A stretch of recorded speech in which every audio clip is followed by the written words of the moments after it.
Boas-vindas, e você vai assistir a uma das partes da gravação do desafio 21 dias de .NET 7 e C Sharp 11. Se você quiser ter acesso a todas as aulas gravadas desse desafio e de outros treinamentos, basta acessar o link da descrição e escolher um dos planos da nossa comunidade fechada. Eu fico por aqui e tenha uma boa aula!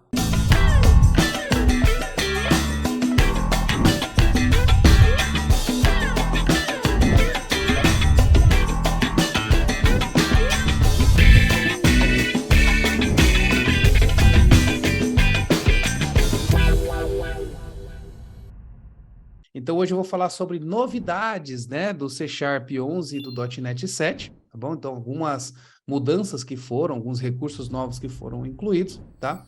Para aqueles que não conhecem a parte de desenvolvimento em C Sharp, eu vou mostrar um monte de conteúdo que a gente tem, para que vocês possam estudar e entender como é que funciona, tá bom? Dar alguns conselhos para vocês em relação a alguns conteúdos que a gente tem também e, obviamente, fazer atualização. Mas uma coisa que eu queria trazer antes da gente encerrar, tá? Que é o que também? O C Sharp, ele tem também agora 3 tipos de formas para você trabalhar com classes, né? 3 tipos de formas. Você tem a classe, né? Que é o que vocês já viram aqui comigo, eu criando essa classe. Você tem a struct. Então, eu vou criar aqui, ó, cliente struct. Tá? Isso aqui também é novo. Tá? Então, ao invés de você ter uma classe, você pode ter uma struct. Tá? Você tem um record. Opa. Vou tirar um aqui. Ó, você tem um record. Ok? Então, esse é um outro recurso também que a gente tem aqui do C Sharp, um record. Então, deixa eu tirar esse método aqui. Ó. Então, eu tenho aqui, deixa eu ver o que ele está reclamando. Struct field initializer must be explicit. Então, aqui eu vou tirar isso aqui. Ok? Beleza. Então, o que eu tenho aqui, ó?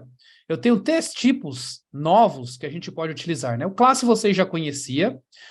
O record, eu ensinei para vocês no desafio de C Sharp, né? Teve um desafio de C Sharp que eu mostrei para vocês, que eu estava fazendo o desafio de APIs em .NET 5, que eu mostrei o recurso do record. Agora a gente também tem o recurso do struct, tá? Esse recurso do struct aqui, ele também é um item que você consegue ter uma instância muito mais barata na sua memória para você transacionar objetos JSON, tá? Isso aqui também é muito bacana. Então, você tem classe, você tem record e você tem struct, tá? Como é que são gerenciadas os tipos de memórias que a gente tem dentro do nosso computador, tá? A gente tem 3 tipos de memória. A gente tem a memória stack, a gente tem a memória heap e a gente também tem a memória do tipo LO, tá? São 3 tipos de memórias que a gente tem. A memória do tipo stack é a memória mais leve do nosso computador. E essa memória stack é onde é armazenado os tipos primitivos do C Sharp. Por exemplo, o int é um tipo primitivo, string é um tipo primitivo, double é um tipo primitivo. Então, toda vez que você cria um objeto, né, para você trabalhar, ou vai utilizar um objeto nativo, ele é armazenado numa memória do seu computador, que é a memória stack. Essa memória stack aí é uma memória bem pequena, né? Uma memória que vai até 4 megas ali, né? Então, é uma memória que você consegue colocar, que o C Sharp coloca ali para o garbage collector, né? O coletor de lixo do C Sharp, entender onde que ele vai armazenar esses tipos de variáveis ali, tá? Você tem a memória heap, né? A memória heap é onde é armazenado o objeto de valor. Qual que é o objeto de valor? Por exemplo, esse cliente aqui, ó, é um objeto de valor. É um objeto que você criou através de uma classe que tem múltiplas propriedades nativas aqui, né? Que tem, ó, tipos nativos, né? Então, esse aqui é um objeto de valor ou objeto por referência, né? Esse objeto por valor ou referência, ele guarda a referência de memória na stack e ele armazena os valores desse objeto na heap, tá? Por isso que a gente chama de objeto de referência, tá? Já a LO é o quê? Quando você tem uma classe muito grande, que tem muito recurso, ele armazena a referência na stack e ele guarda os valores na LOL, tá? A LOL é para quando você tem conteúdo aí que é bem grande, né? Ou seja, você tem uma classe que é gigante, tá? Então, quando você vai trabalhar com classes do tipo struct, né? Na realidade, com struct, você está falando que você vai criar um tipo primitivo, né? Um tipo que vai ser mais leve e que vai ser armazenado na memória stack, tá? Então, toda vez que você está colocando ali um struct, você está usando uma instância mais leve, tá? Então, vou trabalhar ali com DTO, transferência de objetos. Estou trabalhando com uma API e essa API eu quero transferir dados que vêm do HTTP lá para o meu, sei lá, para um serviço meu na qual eu vou inserir no banco de dados. Então, eu posso usar um struct, que eu vou usar esse item aqui na memória stack, ou seja, vai ser muito mais leve para transacionar na memória do computador, tá? Quero trabalhar com tipos mais complexos, onde eu vou ter vários métodos, vou ter conversões e etc. Então, eu vou utilizar o tipo que é do tipo classe aqui, tá bom?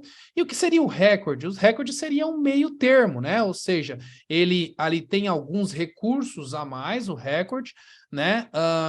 Do que a classe, por exemplo, e do que a struct, né? Mas ele também serve muito bem para você fazer comparação de objetos. Então, eu quero comparar não só o endereço de memória, mas eu também quero comparar os valores que eu tenho de dentro desses endereços de memória. Então, o record, ele é bem utilizado para isso também. Eu vou usar mais esses recursos à medida que a gente for avançando, tá? Mas são 3 tipos de sintaxes bacana que vocês podem utilizar, tá? O record também, ele é um tipo que você pode criar que ele é um objeto de valor ali que você pode fazer, que é um objeto imutável. Então, eu consigo criar uma sintaxe, por exemplo, de uma record, simplesmente assim, ó, criando uma record, onde eu vou falar que essa minha record vai ter, sei lá, essa propriedade string aqui, ó, desse jeito, ó, string, inteiro aqui na realidade. Esse inteiro, assim, vírgula, vou colocar aqui embaixo para ficar melhor. Esse inteiro, vírgula, eu posso colocar essa string aqui, ó, vírgula, vou colocar esse telefone, vírgula, e vou colocar esse CPF.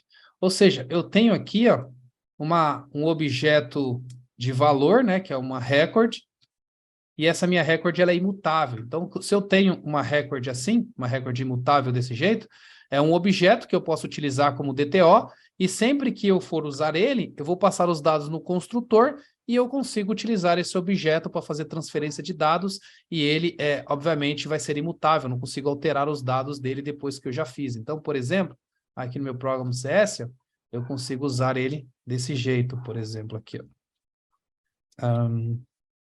Então, sei lá, var cli é igual a new, ó, a new record, né? E aí aqui eu teria que passar os valores 0, vírgula, alguma coisa, vírgula,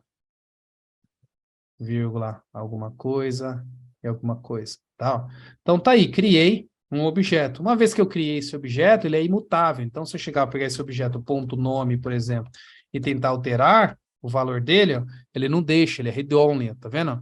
Então, eu não consigo fazer essa mudança, ele é imutável, tá? Então, é um objeto que eu consigo criar para fazer DTO, dado de transferência de uma API, tá? Vocês vão ver ainda usando o DTO, vocês vão ver que um record eu vou usar bastante para isso, tá?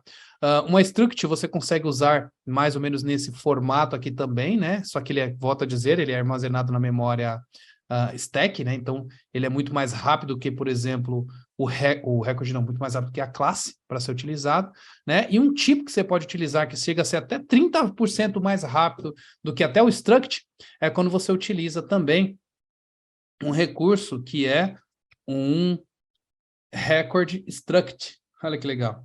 Struct. Então, esse aqui é uma outra novidade que você consegue fazer, um record struct, para que você possa ter uma velocidade muito grande, que você tenha os recursos da record mais os recursos da struct.